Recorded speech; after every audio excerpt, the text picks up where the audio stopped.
একদিন যদি তোমার মাতৃভাষা হারিয়ে যায় তখন কি হবে? হয়তো বিশ্বাস হবে না, কিন্তু এই মুহূর্তে পৃথিবীর 40% ভাষা বিলুপ্তির ঝুঁকিতে রয়েছে। আর এই শতাব্দীর শেষে 3000-এরও বেশি ভাষা চিরতরে হারিয়ে যাবে। আর জানো তো, যখন কোনো ভাষা হারিয়ে যায়, আমরা শুধু শব্দ হারাই না, হারিয়ে ফেলি ইতিহাস, হারিয়ে ফেলি সংস্কৃতি, হারিয়ে ফেলি মানুষের পরিচয় এবং ঐতিহ্য। কারণ মাতৃভাষা শুধু কথা বলার মাধ্যম নয়, এটা আমাদের মনের ভাবনা, অনুভূতি এবং পৃথিবীকে দেখার চোখ। গবেষণায় প্রমাণিত, যারা ছোটবেলা থেকে মাতৃভাষায় পড়াশুনো করে তারা অন্যদের তুলনায় 30% ভালো ফল করে।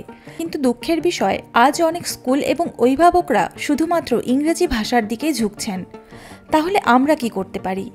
বাড়িতে মাতৃভাষায় কথা বলতে পারি, নিজেদের সন্তানদের মাতৃভাষা শেখাতে পারি, স্থানীয় সাহিত্য, গান এবং গল্পকে ভালোবাসতে শেখাতে পারি, নিজের ভাষার উৎসব এবং ঐতিহ্যকে সম্মান করা শেখাতে পারি।